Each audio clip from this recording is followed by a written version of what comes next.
అనేది ఒక్కసారి ఏర్పాటు చేసిన తర్వాత ఇది ఒక పొలిటికల్ హైడ్రామాగా మారిపోయిన పరిస్థితి. కౌంటర్స్ రీకౌంటర్స్ అనేక పార్టీస్ నుంచి కూడా కొనసాగుతూ ఉన్నాయి. ఒక పార్టీ వాళ్ళు అంటున్నారు మిమ్మల్ని సంకిలం చెరువు పైన నిర్మించిన ఎడ్యుకేషనల్ ఇన్స్టిట్యూట్స్ ఎంఐఎం కి సంబంధించి కూల్ చేసే దమ్ముందా అని మిమ్మల్ని ప్రశ్నిస్తున్నారు. మరొకరు అంటారు నాది తప్పు ఉంటే నేను అక్రమంగా కడితే వచ్చి కూల్ చేయండి అని ఇంకోరు చెప్తున్నారు.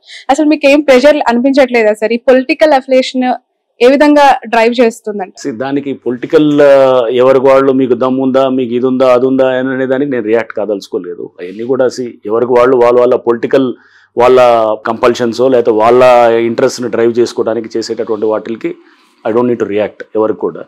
సో మాకు అక్కడ చేసేటప్పుడు ఒక పద్ధతి క్రమం బట్టి పోతాము. సో డెఫినెట్గా ఎఫ్టీఎల్లో ఒక ఎడ్యుకేషన్ ఇన్స్టిట్యూషనో లేకపోతే ఇది వచ్చినప్పుడు దాన్ని 100% దాని మీద యాక్ట్ చేయాల్సి వస్తుంది. బట్ చేసే క్రమంలో చాలామంది పిల్లలు ఉంటారు, చాలామంది వాళ్ళ అకాడమిక్ లైఫ్ ఉంటుంది, కాలేజెస్ ఉంటారు, స్టూడెంట్స్ ఉంటారు, స్కూల్స్ ఉంటాయి.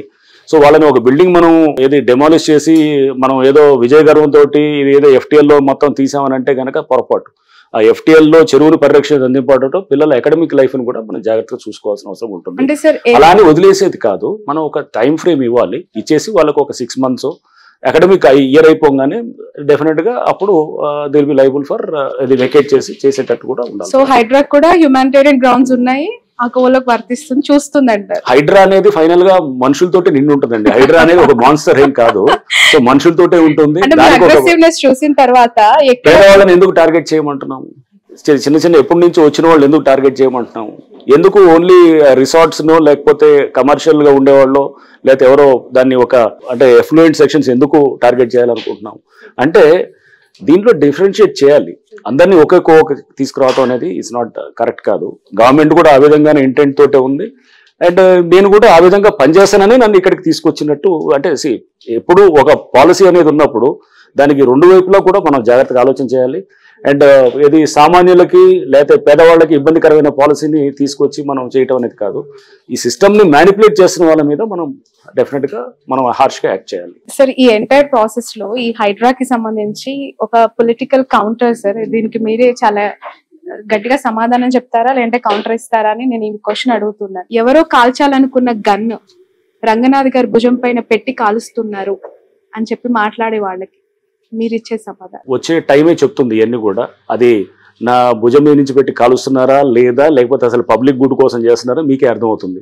So time only will tell, మీరే చూస్తారు కదా. సార్ నాలాల పునర్వ్యవస్థీకరణ అవ్వచ్చు, చెరువుల పరిరక్షణ అవ్వచ్చు, బఫర్ జోన్ కి సంబంధించి తిరిగి మన ప్రకృతిని మనం కాపాడుకోవాలి అనే నినాదం బాగుంది.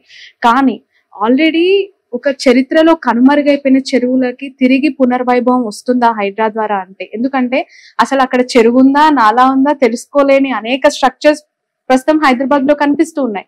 అది ఖచ్చితంగా సాధ్యం అంటారా? అంటే మీరు ఎక్స్ట్రీమ్స్కి వెళ్ళొద్దు. అనేది ఆల్రెడీ 100% ఆక్యుపై అయిన చెరువుని కాదు, అట్లీస్ట్ ఇప్పుడు 60% 50% ఉన్న చెరువుని కాపాడుకోవచ్చు. అండ్ కొంతవరకు ఉన్నదాన్ని రివైవ్ చేయడానికి ట్రై చేస్తాము. మరి పూర్తిగా పోయిన చెరువుని అంతా కూడా నేను తీసుకొచ్చి 100% ఉన్నదాన్ని మళ్ళీ పూర్తిగా చెరువుని రివైవ్ చేస్తానని అనట్లేదు.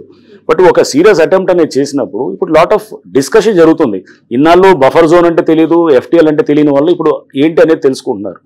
ఇప్పుడు ఒక కబ్జా చేయాలంటే కనుక 1-2 సార్లు జాగ్రత్తగా చేస్తారు. మీరు చూస్తున్నారు ఇప్పుడు చాలా ఎంక్రోచ్మెంట్స్ కూడా అసలు నేనే ఆశ్చర్యపోతున్నాను. రోజు చాలా జరుగుతున్నాయి హైడ్రాకి సంబంధం లేకుండా. మరి ఇన్నాళ్ళు ఎందుకు జరగలేదు, ఇప్పుడు ఎందుకు జరుగుతున్నాయి? సో అంటే ఒక కల్చర్ చేంజ్ కూడా వస్తుంది. That is what we precisely want. అంటే మనుషుల ఆలోచన విధానంలో కూడా ఆఫీసర్స్ కూడా జాగ్రత్త, లుక్ మీరు చేయకపోతే కనుక రేపు వచ్చి వీ విల్ డిమాలిష్, ఫస్ట్ వాళ్ళకే ఇస్తాం. అండ్ రేపు మేము డిమాలిష్ చేస్తే కనుక దాంట్లో ఆఫీసర్స్ ని ఎవరైతే బాధలు ఉన్నారో వాళ్ళని డెఫినెట్ గా దిల్ బి బుక్డ్ అనమాట. హైదరాబాద్ కామన్ పీపుల్ కి హైడ్రా ద్వారా కమిషనర్ ఆఫ్ రంగనాథ్ గారు ఎలాంటి సలహా ఇస్తారు? ఒక సలహా ఇవ్వమంటే అంటే దీనికి సంబంధించి ఒక పానిక్ వాళ్ళలో కనిపిస్తోంది, మా ఇల్లు కూల్చేస్తారేమో, మా ఇల్లు నేలమట్టం అయిపోతుందేమో, ఒక భయంతో ఉన్న వాళ్ళకి మీరు ఇచ్చే ఒక అమూల్యమైన సలహా. సామాన్యులు ఎవరు పేదవాళ్ళు ఇప్పుడు ఇల్లు కట్టుకొని వాళ్ళు ఉన్న వాళ్ళని ఎవరిని జోలికి వెళ్ళము. మిడిల్ క్లాస్ వాళ్ళు ఎవరు కూడా వాళ్ళు ఇల్లులు కట్టుకొని వాళ్ళు ఉన్న వాళ్ళని ఎవరి జోలికి వెళ్ళము. ఎక్కడైతే కనుక ఎఫ్టీఎల్ చుట్టూ ఉన్నటువంటి దాంట్లో లగ్జరీ హోమ్స్ అంటే లైక్ సపోజ్ సంబడి ఏదో రిసార్ట్స్ ఏదో ఉన్నది అట్లాంటి వాళ్ళ దగ్గరికి అది చేస్తాము. అండ్ అది కూడా ఏంటి వాటర్ బాడీస్ వరకే మెయిన్. ఇప్పుడు డ్రింకింగ్ వాటర్ బాడీస్ మనకి లైక్ హుస్సేన్ సాగర్, మన హిమాయత్ సాగర్ అండ్ గండిపేట ఉంది, దాన్ని దగ్గర చేస్తాం. వేరే లేక్స్ దగ్గర కూడా అలానే విల్లాస్ వాళ్ళని టార్గెట్ చేస్తామని అందరినీ అనట్లేదు. దాంట్లో ఇప్పుడు కన్స్ట్రక్షన్ చేస్తున్నాయి. సపోజ్ కొంతమంది కన్స్ట్రక్ట్ చేస్తున్నారు, వాళ్ళని కూడా ఖచ్చితంగా చేస్తాం. ఎవరో నేను విల్లా కొనుక్కుంటున్నాను, చెరువు దగ్గర కొన్నాను, ఆల్రెడీ కొన్నాను, నేను విల్లాలో ఉన్నాను, అరే జస్ట్ బికాజ్ నేను విల్లా ఇది కొంచెం ఇది మంచి నేను కాస్త హైయర్ లెవెల్లో ఉన్నాను కాబట్టి నాది కూలగొడతారంటే అలా కూడా ఉండదు. సో దాంట్లో మనం వెళ్ళేటప్పుడు మీకు ఈ ఫార్ములేట్ చేసినప్పుడు ఏది మేము వెళ్తామంటే ఫస్ట్ ఇదండి, అంటే బేసికల్గా ఒక కమర్షియల్స్ లేకపోతే వాళ్ళ అంటే అతని ఉండడానికి కాకుండా అతను ప్లెజర్ కోసం వాడేదాన్ని ముందు టార్గెట్ చేస్తాను, లేదా అతని కంఫర్ట్ కోసం కమర్షియల్ ఇప్పుడు ఒక ఏది కన్వెన్షన్ హాల్, లేదా అతను ఒక కమర్షియల్ కాంప్లెక్స్, లేదా ఒక రిసార్టో, లేదా ఒక సమ్ గేమింగ్ విలేజో, ఇట్లాంటి వాటిలన్నింటినీ కూడా డెఫినెట్గా it comes with in the purview of, అంటే ఫస్ట్ ఫోకస్ చేసి నెక్స్ట్ స్టెప్ బై స్టెప్ తీసుకెళ్తూ అండ్ నాలాస్లో కూడా నాలాస్ పక్కన బఫర్లు ఉంటాయి, బఫర్లు దాని మీద కన్నా ముందు నాలాని బ్లాక్ చేసేది, నాలాని రివైవ్ చేయాలన్నమాట, మూసేసిన నాలాన్ని తెరిపించాలి. ఆ తెరిపించాలన్నప్పుడు దాంట్లో అన్నింటినీ మనం చేస్తే కనుక మొత్తం మనం ఒకేసారి అన్ని ఫ్రంట్స్ ఓపెన్ చేయకూడదు. సో మెల్లిగా స్టెప్ బై స్టెప్ వెళ్ళి దాన్ని గ్రాడ్యువల్గా ఆ ప్రాబ్లమ్ని లీస్ట్ పబ్లిక్ రెసిస్టెన్స్ తోటి మాక్సిమం పబ్లిక్ గుడ్ చేయగలిగితే కనుక then that is what we wanted. Right. So Janwada farm houses కి సంబంధించి చాలా పెద్ద ఎత్తున చర్చ జరుగుతోంది. What is your stand on that? ఏం గుర్తించారు, అక్కడ ఏం జరిగింది అనుకుంటున్నారు? జన్వాడ ఫార్మ్ హౌస్ అనే దాని గురించి చూస్తే కనుక అది మోర్ ఆఫ్ 111 జీవోలో ఉన్నటువంటి ఇదిగా మేము చూస్తున్నాము. సో 111 జీవో అనేది మా స్కోప్ లో లేదు. నెంబర్ 1, మీరు ఎంటర్ అవ్వరు అక్కడికి? 111 జీవోలో మేము ఎంటర్ అవ్వము, మేము రాము. 111 జీవోలో అంటే చాలా ఉన్నాయి, హండ్రెడ్స్ ఆఫ్ వేల స్ట్రక్చర్స్ ఉన్నాయి, ఇది ఒకటే ప్రత్యేకంగా ఎందుకు వెళ్తాం? నాలా ఉంది అనుకోండి, ఫర్ ఎగ్జాంపుల్ నాలా లేక్ అని చెప్పి FTL బఫర్ హౌస్ ఖచ్చితంగా చేసేవాళ్ళు, అది లేదు, అది 111 జీవోలో ఉంది. బట్ రేపు అక్కడ 111 జీవోలో చాలా స్ట్రక్చర్స్ రిమూవ్ చేస్తున్నప్పుడు దాంట్లో జన్వాడ ఫార్మ్ హౌస్ ఉంది, హైడ్రాన్ హెల్ప్ అడిగితే ఖచ్చితంగా చేస్తాం. సపోజ్ అక్కడ 100 స్ట్రక్చర్స్ తీస్తున్నాం, మొత్తం ఏరియాలు అంతా కూడా తీస్తున్నప్పుడు దాంట్లో దిస్ ఈజ్ ఆల్సో వన్ అంటే నేను హెల్ప్ చేస్తాం, డెఫినెట్ చేస్తాం. బట్ ఇండివిజువల్గా ఒకళ్ళని మనం పొలిటికల్గా చేసేది అట్లా ఆలోచన హైడ్రా చేయదు. అండ్ ఆ విధంగా దాన్ని మీరు అంటున్నారు కదా ఇందాక ఏదో భుజం మీద పెట్టి కాల్చేదానికి హైడ్రా అనే దానికి అది ఆ ఇన్స్టిట్యూషన్ కానే కాదు. ఓకే, ఎక్కువగా వినిపిస్తుంది లైక్ పల్లా రాజేశ్వర్ గారు, మల్లారెడ్డి గారి కాలేజెస్ కి సంబంధించి కావచ్చు, లేదంటే ఇతర ప్రతిపక్ష పార్టీలకు సంబంధించిన నేతలవే ఎక్కువగా టార్గెట్ అయినట్టు కనిపిస్తుంది. హైడ్రా నిష్పక్షపాతంగా పనిచేయట్లేదు అనే ఆరోపణ. మీకు ఇన్నాళ్ళు నేను రిలీజ్ చేశాము ఎవరెవరు డిమాలిష్ చేశామనేది.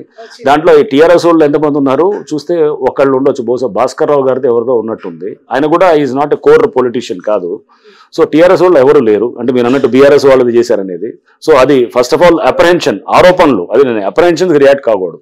సో ఇది నెంబర్ 2 ఇస్ కొంతమంది MIM వాళ్ళది వి డిమాలిష్, అండ్ దాంట్లో బీజేపీ వాళ్ళు కూడా ఉన్నారు, కాంగ్రెస్ వాళ్ళు కూడా ఉన్నారు, కాంగ్రెస్ వాళ్ళే కూడా చేసినప్పుడు న్యాచురల్గా అన్ని పార్టీలు ఉన్నప్పుడు ఇక మరి ఈ ఆరోపణ ఎందుకు వస్తుంది? ఇది అన్ని పొలిటికల్గా ఎక్కడో అలిగేషన్ చేసేదానికి రేపు అందుకో ఎన్ని వర్క్ తోటి మనకు చూపించేటటువంటి ఉంటాయి. వెళ్ళే కొద్దీ మీరు నెక్స్ట్ 1 month 2 months 3 monthsలో మీరు చూసినప్పుడు దాంట్లో అప్పుడు ఎక్కువ టీఆర్ఎస్ వాళ్ళే డిమాలిష్ అయినాయా, లేకపోతే ఎవరి డిమాలిష్ అయినాయి, అసలు పార్టీలకు సంబంధించిన డిమాలిష్ అవుతున్నారా, ఇవన్నీ కూడా నాకు అర్థం అవుతాయి.